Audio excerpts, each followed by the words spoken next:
Well, hey, welcome back to Working Class Customs YouTube channel. Welcome to Utah. Oh, sorry. the full name. Sorry.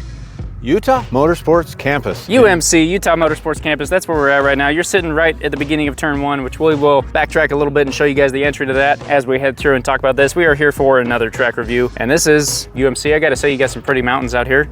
Oh yeah. What do the mountains do for the track? Nothing. Yeah, hopefully this video gets a little bit. There's some elevation out here. We've talked about different tracks that have some and some that don't. UMC is not a huge elevation track, even though it's in the Rocky Mountains. It is, but it's in one of them valleys that you have all over the place. Yeah. So We're in the Tooele Valley, not to be confused with Tooele. yeah, T-O-O-E-L-E. In case you were wondering, Utah's kind of weird that way. Yeah. But This track has been here since 2006, formerly known as Miller Motorsports Park. The track was, in 2006, the year it was built, it was the track of the world. track of the world. Track of the world. It's pretty good. As I think you might see a little bit of tonight, there's a reason for that. We are very fond of this track. There are 4 different configurations. You got the full course, which is 4.4 miles. You got the perimeter course, my personal favorite, at 3.01/3.1 miles. Then you got the west track and the east track, both coming in at 2.2. Unfortunately, tonight we have some of those weird 4-wheel vehicle things Stupid cars. running on the one side of it. So we're only gonna get the east track for you, but hopefully later on this year, we'll get a west track, at least track walk out. So tonight we'll do the full track review, but we will only be walking the east portion of the track, which you don't really get to run the perimeter or the full course very often anymore anyway. So we figured this is more beneficial. So without further ado. No, wait. Before we start. Before further ado, I'd just like to say, being that this is my home track, if you're a club racer, you want to race here, look up Utah Sport Bike Association. that's a good point. That's where you'll find club racing. Club racing is a 2-day racing, 5-race season this year. They alternate between the east configuration and the west configuration. So we have a unique opportunity here at this track. Like Ethan mentioned, we're going to show you the east tonight, but it shows we'll race on the east basically 1 month and the west 1 month and just alternate. So Which is sweet. Sorry to interrupt you, but that's sweet because you travel to the same place every time. You know where you're pitting, you know where you're traveling to, you know the distance, you know where fuel is, you know all those things, and you still get more than one configuration or more than one racetrack effectively. So that's a pretty unique opportunity for Utah. Yeah, they only have the one track here, but they can run all these different configurations. And speaking of configurations, these tracks are only running a counterclockwise. True. Doesn't matter if it's east, west, perimeter, full course. Yeah, so we're gonna walk it backward. No, I'm just kidding. No, we are not. If you're looking to club race, USBA, Utah Sport Bike Association. If you're looking to just do a track day, we have a local Utah track organization, Apex Track Days. That's where you'll find those. The Apex Track Day organization typically bookends a race weekend. So we'll always we're here on a Friday right now. We just finished a Apex Track Day. Yep. You'll do an Apex Track Day, then we'll go right into USBA racing Saturday and Sunday. The schedule for the track days is more extensive than the 5-race season for USBA. They do have a couple more that aren't on a race weekend. Right. And there are a couple other, our local Harrison Eurosports, which is a Ducati BMW dealer. They do track day events out here. More private motorcycle track days, but they do hold events out here. Yeah, and then if you want to be dumb and drive a car, I guess there's car track days available on insert website here. Don't know, don't care. Poor car guys. Let's show you this track. Let's get after it.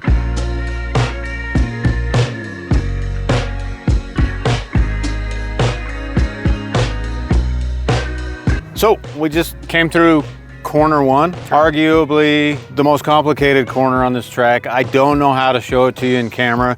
Maybe we can get the editor to put up a little shot of just the corner map view. Sure. Yeah. Of just corner 1. So very, very flowing track everywhere but this corner. So yeah, we wanted to stop here to point out, you can see in the background here, this is where you enter the track. So we're gonna enter the track just after turn 1, or blending with the end of turn 1, but it really doesn't do it justice because we've got some of the only elevation. yeah, I noticed that there is a little dip over there. I didn't notice while riding. I'd say that's kind of like the big key about the elevation here, is until you walk it, yeah, you don't super realize it. There's definitely elevation, especially back in the back part that you'll see. I don't know if you'll see the elevation, but you'll see as we go back there. There's some elevation back there we'll point out, but it's hard to get a judge of that when you're out riding. You don't really feel it at all, especially not this little dip. But also please keep in mind, this is my first time riding this was today. the east course specifically. I've ridden the perimeter before, so I've been on the outside of it, but then this inside portion, this turn 1 specifically, my first time, to back up what Cole's saying, it's weird. We did play it on a video game first. Yeah, we did. Out there. We did. Couldn't get it right there either. Nope.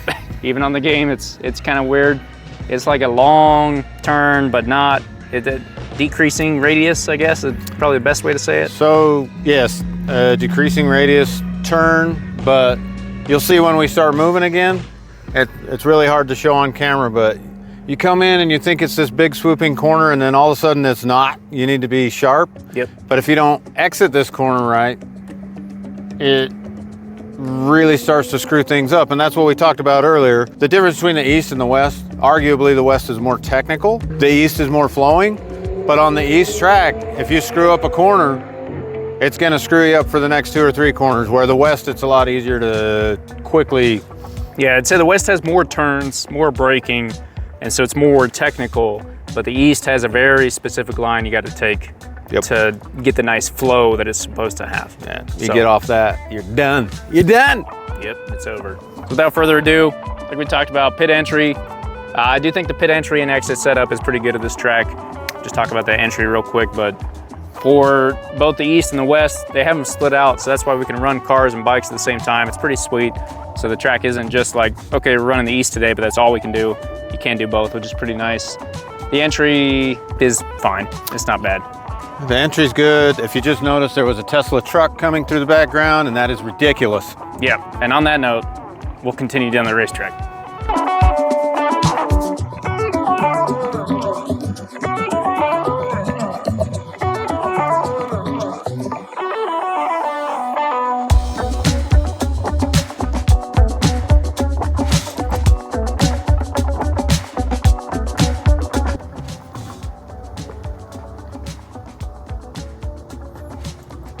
Is it a bird or a plane? I'm just wondering, what are all these stupid dirt hills? We're not going to talk about that tonight. We're here to do a track review, and it's not necessarily from a... Anyway, we've got our complaints with this track, but as far as riding it, which is what we're here for, I think it's great. If you want to hear more about the dirt hills and all the other complaints that we have, tune in to Jake Komodo Podcast weekly, Wednesday mornings, 6 a.m. Eastern. We talk about it all the time because it does make both of us, especially you, very upset. But we just came through turns 2 and 3. I think because turn 1 is so weird, I get confused. There's kind of that like half kink at the end of 1 that heads the other direction, which always confuses me. But looking down into, I'd say the first right-hander. The first braking corner, the first right-hander. It's not the first right-hander, that's a right-hander. But the first major braking corner after you... That's not a corner. There's curbing on it. Okay. It's a corner. The first major braking corner after you get off the straight through turn 1, obviously you're gonna brake at the end of the straight. I will point out real quick about the straight. UMC has one of the biggest straights when you're doing the full course, so the perimeter, right? It's a easily max out whatever bike you have type of straight if you get the balls to do it, cojones to do it, whatever. Yeah, take it easy, family friendly. So yeah, this is the first corner that we're about to go through where I would say there's a decent amount of braking coming into it. Kind of some interesting lines you can take. I'd say this is one of the ones that you could take a couple different lines and still be okay coming out, in my opinion. I don't brake here either. It will also naturally shed some speed if you're on that faster pace. Well, how about the first slower corner? So my line coming through this corner you just seen on the camera, my line, I'm drifting out towards you, but I'm trying to get back over to... Yeah, you drift out, but you got to get over. Got to get back over, and then this corner sheds a ton of speed. I'm really just rolling off to go through the corner and trying to get back to gas as soon as possible for the next corner that we'll see. All right, so we're similar except that I am using some brake, but I will agree with you that the brake was like right in the beginning, get yourself pointed, and then back on the gas to gas it around and out. Pretty decent, kind of U-shaped almost, and I might change my mind after I walk it because it's always a little different when you're riding it at so many miles an hour compared to walking it. That's what we do, as always. What's the word I'm looking for? Anyway, we suggest, recommend, whatever. Do a track walk if you can, they're great. They help you kind of see things from a different angle, different light, and maybe see some things that you didn't see before because your eyes are so... Sure, shows you just how big the track is. Yeah, there's so much room. The runoff that you might not have known existed. Yeah, except maybe you shouldn't walk the track. Once I knew there was runoff, now I go off the track all the time. Yeah, now you just use the runoff. He runs off, left and right, all over. All right, we'll keep going. Check out this sweet right-hander.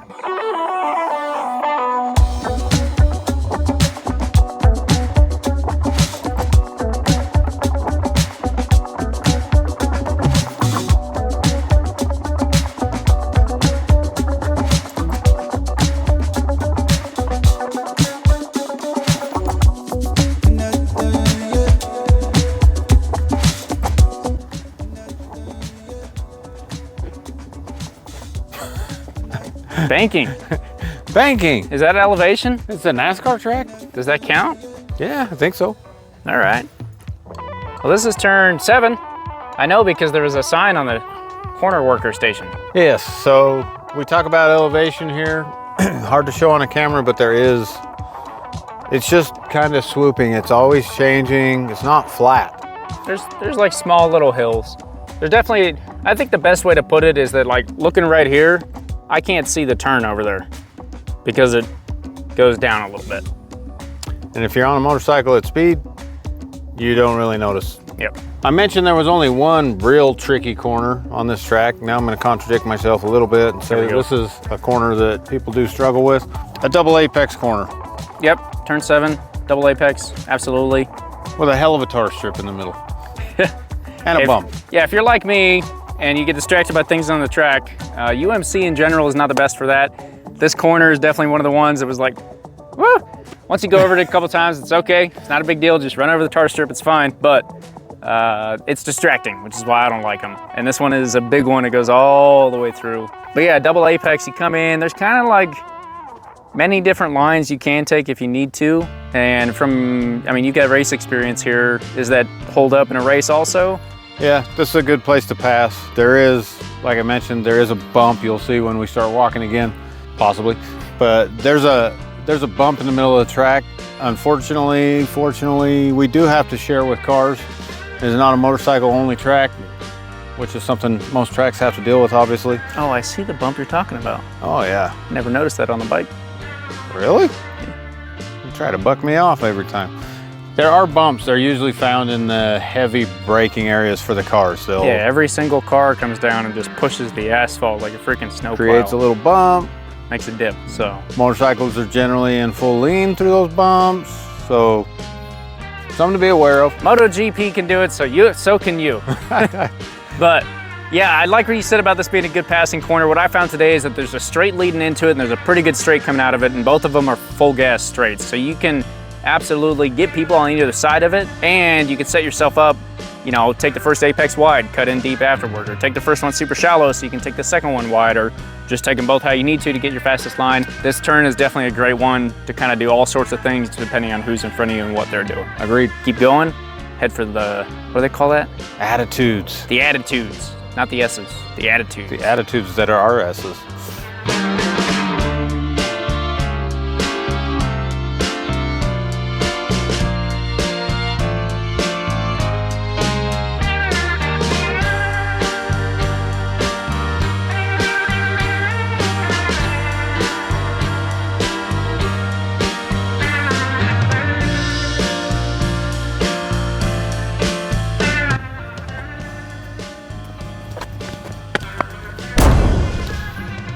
Wyatt, I got your stuff.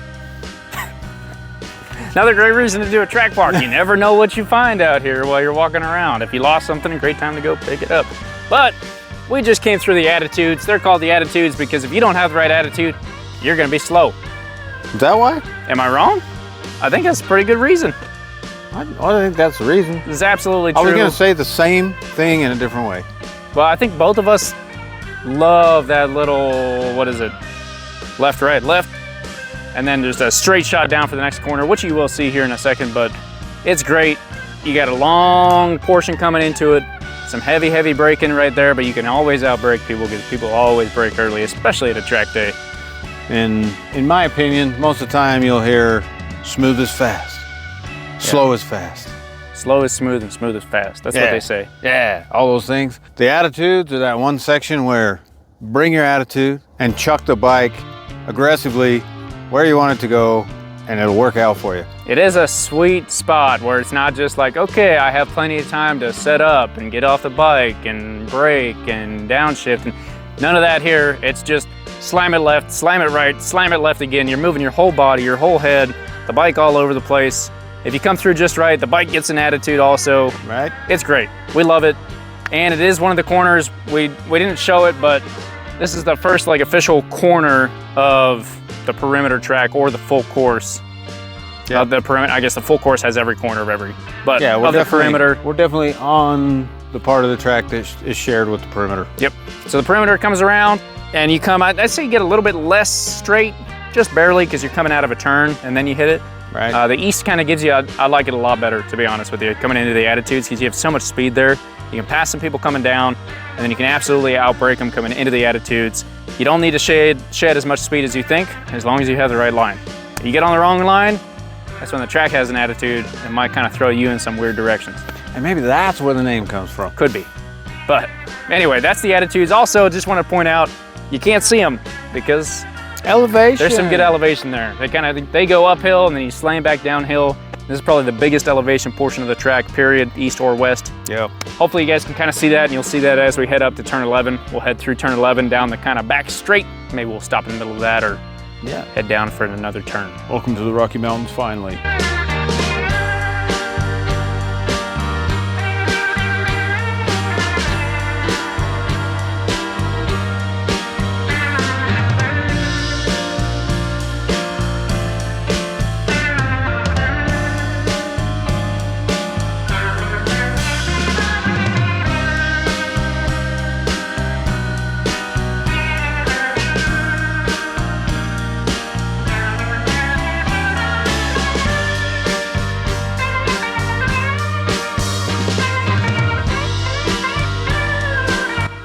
I thought you were gonna run in again. No. That's for the editor, man. Oh, sorry. Turn 13, I think. 14? Well, how many turns are there? 15 turns. For both east and west is 15 turns. So this is 14. This would be 14, but I thought I saw 13 on that I can do math. corner marker. That's good. Good job, Cole. About good job. time. About time. Anyway, we're sitting in turn 14, right-hander, right before the left-hander, right before the straight. Weird. Probably one of my favorite portions of the track, again, besides the attitudes, like we just talked about, but It's a favorite of the local drift teams. yeah, this is where the drifting happens. Also, real quick, shout out to UMC in the background. You can see plenty of grandstands, a nice clubhouse. The facility here, which we'll get to the facility rating at the end of this video, as we always do, but the facilities here are pretty sweet. Top notch. They were, way back in the day, actually top notch. They have since been somewhat forgotten. But Seems. maintained. But maintained, they're not bad. I'm not We'll saying get they're not into top that notch. at the rating. Yeah. We also stopped here so you can see pit in. So Cole is standing right on a white line, which I have some personal experience with today. Anyway, but yeah, so this is where you come through this right-hander, and at this point you've already let everyone know you're getting off the track. You stay inside this white line, and you just head straight for pit in. Pretty simple, pretty easy. Also very, very easy to pass someone that is going in my opinion. Set up pretty well. Great pit in, and it's wide enough over there that it doesn't really affect your taking of the next turn, that last turn that you'll see once we finish this walk around. So I think it's a good portion of the track. I like it. Also some elevation here. Banking. Yeah, banking. No off camber here. I don't know if there's off camber really anywhere. Turn 1. Yeah, but there's not much camber there to be off. Not enough to piss me off. Yeah, turn 1's weird. Turn 1 is very weird on the East course. But anyway, that's turn 14. Not a whole lot to say about it besides this is definitely a spot where you can set some people up. There's multiple lines you can pull through this turn into the next one, or going into this turn and through it into the next one. Like, it's kind of a sweet spot to do all sorts of different stuff, and I think everyone does kind of have a different version of it. Yeah, I'm sure one of those is right, but probably. But is that even true? Once you start racing, I've heard the race lines just kind of, the race lines, it's whatever you got to do to get in front of the other guy. it's passing lines. That's more important. Yeah, passing line. There we go. You heard it here first. Anyway, without further ado, any more ado? No more do. No further ado. We're gonna head down, head through turn 15, the last turn, head down the straight, then we'll give you guys the full rating of our track. This track, not ours.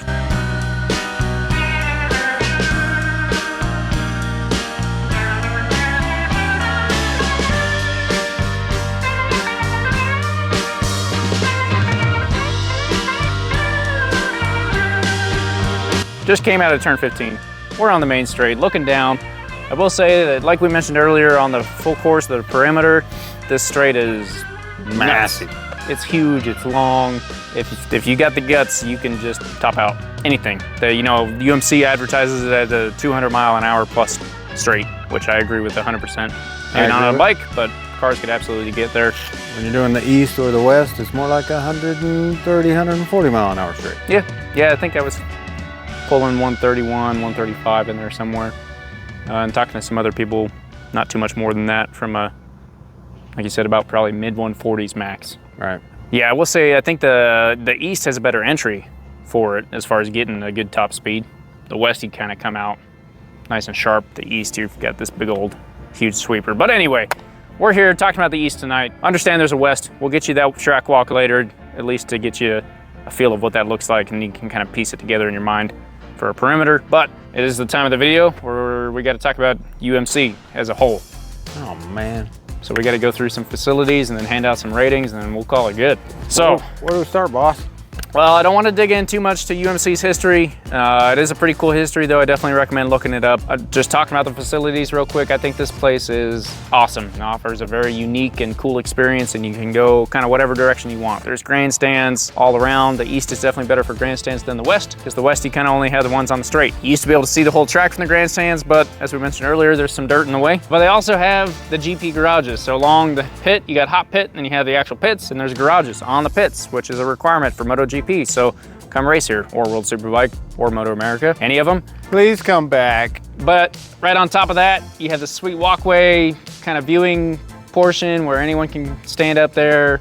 It's pretty sweet. They got some shade cover up there at different times of the year. We've got, he mentioned, clubhouse corner. There's suites. You may have seen them in the video, but there's literally suite for viewing one of the best corners on the track. Yep. There's classrooms, air-conditioned buildings with, you know, media centers. Yep. There's a giant museum here full of what used to be Larry H. Miller's collection of Fords and whatever else he wanted. And then outside of these garages, there's a whole other set of day garages, as they call them. And then back in the back corner, there's even more garages, which are currently rented out to businesses for the most part. Rented out for businesses. There's some operating businesses back there. Some are just storage. But this facility, I think it's 750 acres, last I checked. Yep. Obviously not just the track, but they do some off-road racing here. They do Nitro Circus. There's a go-kart track, of course, but there's a supermoto track, half dirt, half asphalt. Yeah, so the supermoto goes on the go-kart track, but they'll cut into the dirt a little bit, kind of in portions of it. Go-karting is open all the time, so if you're bringing your family out for a track day or a race weekend, they get bored of watching motorcycles because they're weird, they can go go-karting for a little bit, kind of get their mind distracted and get back into it. There's power available, i.e., albeit like limited, but there is definitely power available in the camping spots. There is water on site. There's fuel on site. There's a restaurant on site. There's 2 restaurants on site. They're going through maybe some transitions right now, but they'll always have food trucks here. Yeah. If not. Yep, there was like a really sweet concession stand. This place is changing every day. Yeah, as mentioned at the beginning of this video, just the way the track is set up, you can have, what do they call, autocross in the parking lot. Set up. You can have trick bikes doing trick bike things. You can have cars racing on the east, bikes racing on the west, go-karts going on the other side. They have competitive golf karting. Go-karting. There might also be competitive golf karting, but we can't confirm that. That's after hours. We'll work on it. So what do we got to do? We got to give a rating. We got to give a rating. We're going to give a track rating, as usual, a facility rating, and then we'll combine the two for an overall rating. The track, we're going to give this track rating as the entire facility, and so having the multiple configurations and everything I'll put in there. Fair. Because I think we're only going to get one of these. What do you got? Out of 10,000 RPM, what do you got? I'm going to give it 8,500 because it's hot. They didn't air condition the outside. It does get hot here in the summer. They do air condition it at night, generally, but not during the day. Okay, 8,500 RPM. I like that. I'm gonna give it a little less than that. I'm gonna come in right around 7,000. For why? For the lack of elevation and all flies. the flies, the heat. No, not the flies or the heat, but all the cracks everywhere. And it just kind of, it's absolutely still rideable. It doesn't really affect your riding experience too much, but walking around it more and more. It's okay if you give it a little dinger, but for those at home, just so you know, this is one of the smoother tracks. Anyway, for the asphalt. I won't say one of the smoother tracks. I'm starting to think about all these new, Podium Club and the Ridge and all their great asphalt. Down in Alabama. But the asphalt looks a hell of a lot better than Chuckwalla. You heard it here first. There you go. So for a desert track, it's not too bad. I'll give you that. But yep, 7,000 RPM, which will put that right, you said 8,500. So 7,750 RPM. 7,750 RPM for the track itself. As far as the facilities, I'll hit this one off. I'm gonna actually give that an 8,000 because I think the facilities here are great. I think that if it was more lively, it would be a little better. That's all, like, that's the only real hit it's gonna take. There's nowhere to dump an RV. I just like to include that in there so that you know when you come here with your RV, your trailer, whatever. I don't know of anywhere in here that you can dump, but there are gas stations nearby. But having everything here is great. It just, every time I come here, it feels so dead. And so it doesn't make me feel like I'm at a world-class facility, even though I am. Does that make sense? Yeah. So 8,000 for that reason. Don't worry, Utah, I'm gonna bring your rating up. Out of all the places that we've been to, out of all the places that we go, including some world-class tracks, I'm going 9,500. And I'm gonna say that because even though everything's not maintained the way it always was, we didn't start this track, or they didn't start this track with steel buildings. They didn't start this track with uninsulated sheds. These are cinder block insulated buildings with bathrooms in every single one of these GP garages. And they've held up well. This track has been there since 2006. I believe we're on the original asphalt, but the buildings, they're not deteriorating. The buildings are quite nice. The facilities have everything. There's nothing that they don't have other than a dumper. I'll give you that. I'll give you that. Like I said, for me, it's just kind of because it's kind of run down. It doesn't feel as upbeat. But you are absolutely right that this place was built to withstand the tales of time, and it has done that. There are a multitude of bathrooms here. There's showers here. There's, like we said, water, electricity, food, a museum, go-karting. Like, there's plenty to do, and it is sweet. I think our biggest complaint with this place is that you guys aren't out here enjoying it. We want everyone to come see it, come enjoy it, bring some racing back, and bring it back to life. But hopefully, in the future, we'll see something like that. Maybe, maybe not. There's even a freaking zip line thing. Yeah, there's a zip line thing. Whatever that is. Anyway, so we got you said 9,500, I said 8,000, so that's gonna be an 8750 and a 7750, which is gonna put us ever so perfectly at 8250. 8,250 RPM out of 10,000 for your final rating at UMC. This was the East course again. As we mentioned already, I know I've said it 5 times, but we will get the West eventually here. And they are both fun, they're both worth it. This place is definitely worth coming out. Club racing here, like Cole mentioned, Utah Sport Bike Association. Come out and watch it, it's free. There's grandstands, there's bathrooms, there's food. You're not gonna show up and just be sitting in a field with a porta potty. This is a facility that is, like, when we talk about coming out to club racing because it's free, this is the one that I think we talk about, we think of the most. Yeah, I agree. So, with that, got anything to add? That's it for me. That'll close out the video. Hope you guys enjoyed. Make sure you subscribe to the channel, throw a like on the video while you're down there, and stick around on the channel for some more track reviews in the future. Thank you. Thank you, see you next time.